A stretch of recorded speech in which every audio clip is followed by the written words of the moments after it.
Nasaan na kaya si Princess? Tanghali na ha. Malilate na kami. Iwanan ko na nga lang siya. Sana mauna ako sa school para makapaglato-lato na ako. Nasaan na kaya sila? Nakuha na kaya sila Princess doon? Sana wala pa sila para hindi ako late. Sila yung late. Oh no! Si Boyong kaya pumasok. Sana pumasok siya para masaya kami sa school kompleto. Pasok. Bakit ganun? Parang walang napasok. Siguro, mga tulog pa sila. Takbo na ako. Ayan na, wala ang pick-up sa school. Kaso, bakit walang mga tao? Bakit ganun? Sarado yung gate ng school namin. May... Ginagawa mo? Hala, wala atang pasok. Kasi wala akong nakikitang mga estudyante. Tao po, may tao po ba dito? Papasok po ako. Hala, walang nasagot. Ano kaya yung bakit kaya mga walang tao? Ano bang araw ngayon? Hala, Sabado nga pala ngayon. Wala pala kaming pasok. Ano ba yan? Kaya pala nagtataka ako. Walang mga estudyante rito sa may labas. Ano ba yan? Nakakahiya. Uwi na nga ako. Baka mabutan pa ako nila dito.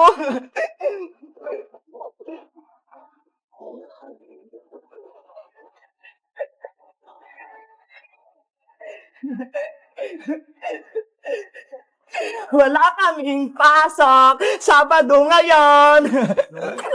Bebang! Saan ka nagpunta? Bakit naka-uniform ka? Princess, pumasok ako sa school eh. Kaso, walang mga tao. Nakalimutan mo ba? Sabado ngayon, wala talagang pasok. Nakalimutan ko eh. Hindi naman sa akin sinabi ni nanay na Sabado pala ngayon. Binigyan pa nga niya akong baon eh. Anong mga pinabaon sa'yo ni Aling Sitang? Patingin.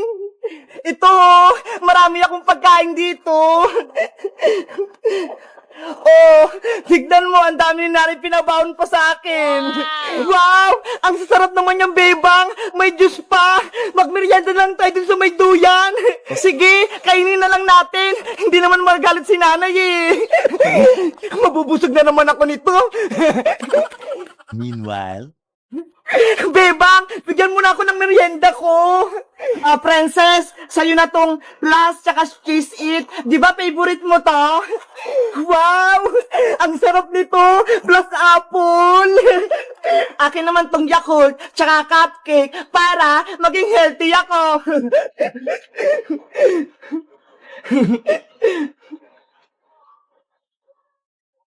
Wow! Ang sarap.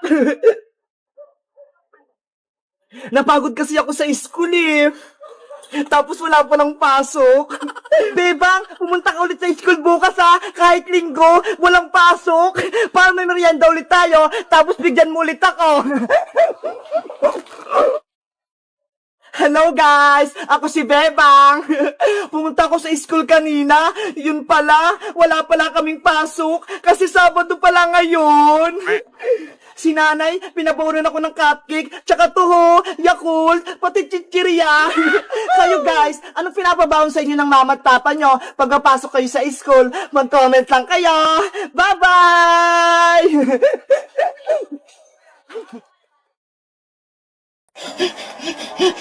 Ganyan nga, Bebang! Lakasan mo pa! Uy na, Princess! Pagod na ako magpaypay! Nangangalay na yung kamay ko! Ay, aba? Nagreklamo ka pa? Gusto mo? Gawin din kitang palaka? Katulad kay Iska? Kokak! Kokak! Kokak! Pero Reyna Princess, kanina pa ako nagpapaypay eh. Kailangan ko rin magpahinga. Ang mga alipin, hindi nagpapahinga. Kailangan nyo kong pagsigbihan buong araw. Pwede mo naman gamitin ang magic mo para magkaroon ng hangin, di ba? Mas marunong ka ba sa akin, Bebang? Ang gusto ko, maghirap ka. Nasa na pala si Rafael ang diwata? Kanina pa ako nagugutom Gusto ko nang kumain. Reyna Princess, eto na po yung mga pagkain nyo. Naihanda ko na. Ano yung mga yan? Mga damo? Ano ako kambing? Para kainin yan? Masarap to Reyna Princess. Masusustansya pa. Eto yung mga kinakain naming mga diwata. Hindi ko kakainin niya, Rafaela. Ang gusto ko, maraming chichirya. Kaya bumili ka doon sa tindahan. Wala akong pera pambili. Tsaka hindi ako pwede magpakita sa mga tao. Baka kunin nila ako.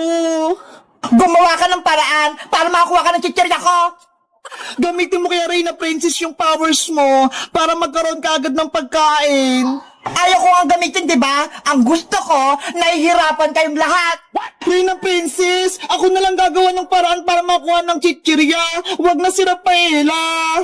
Hindi pwede. Dito ka lang, Bebang. Paypayan mo ako. Hayaan mo yan si Rafaela maghanap ng chichirya. Pero mapapamak si Rafaela sa labas. Kukunin siya ng mga tao.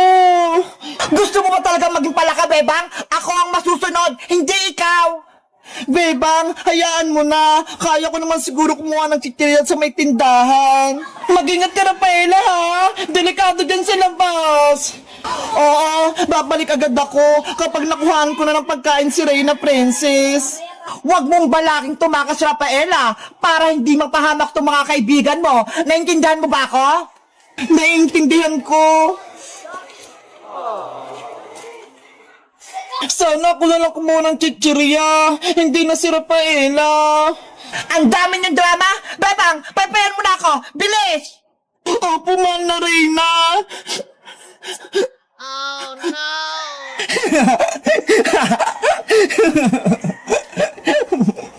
Princess, kailan mo kami palalayain? Ibalik mo na ako sa magiging tao. Kokak, kokak, kokak. Bakit nyo naman gagawin yung iska? Masaya nga akong nahihirapan kayo. Ako ang reyna nyo, kaya hindi ko kayo palalayain. Mama, ayoko na maging palaka. Tulungan mo ako. Kokak, kokak, kokak. Gusto ko nang umuwi Reyna Princess. Palayain mo na kami. Tumahimik kayong dalawa, mga iyakan.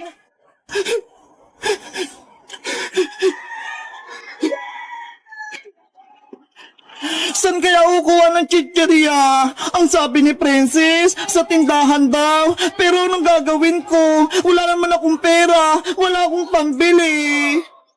Hala, sino yun? Bahala na nga.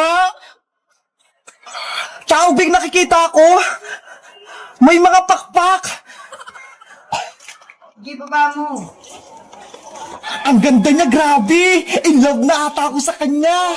Guys, kilala niyo ba yung diwatang may pakpak? Ano kayang pangalan niya? Mag-comment lang kayo kung matutulungan ko siya. Bye-bye!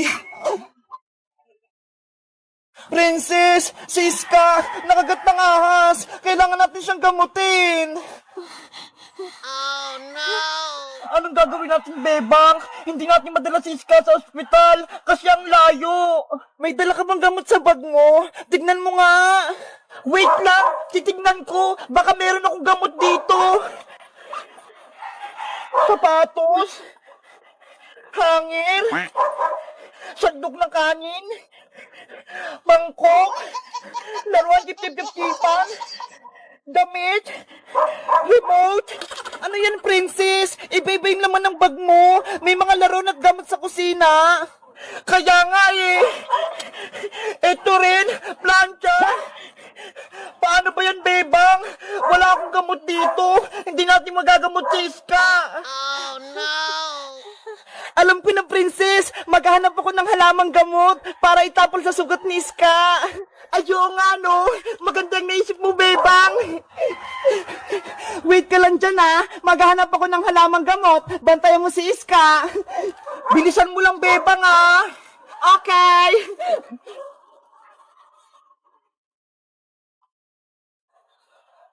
Saan kaya ako makakita ng halamang gamot? Ay, ayun! May bayabas! Mapisa yun sa sugat!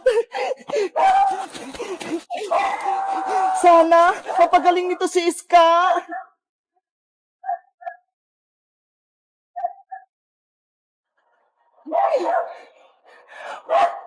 Okay na to.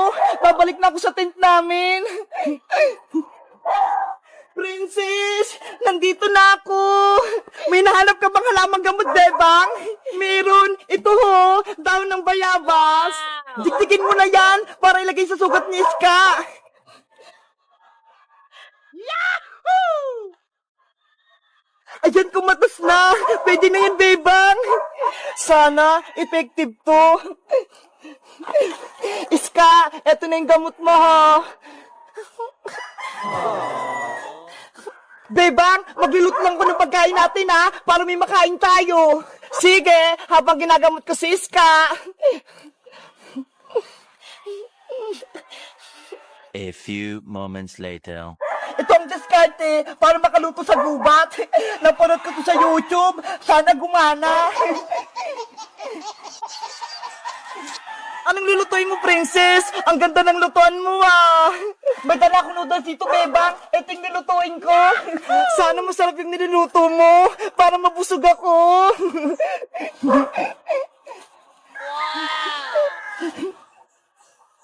Ayan na, Bebang! Kumukulo na! Luto na yung noodles!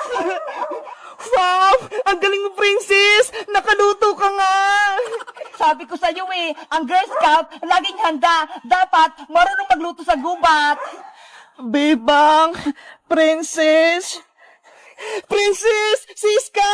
Nagising na! Gumana yung nilagay kong halamang gamot! Siska! Mabuti namang gising ka na! Umuwi na tayo! Ayoko na rito sa gubat! Sobrang delikado! Kainin na lang muna natin itong niluto kong noodles habang may nitinid pa para may lakas tayo! Patikim ako niyan, Princess! Ito, Bebang! Ew! Kadiri! Ang pangit ng lasa! Ang alat! Patikim nga!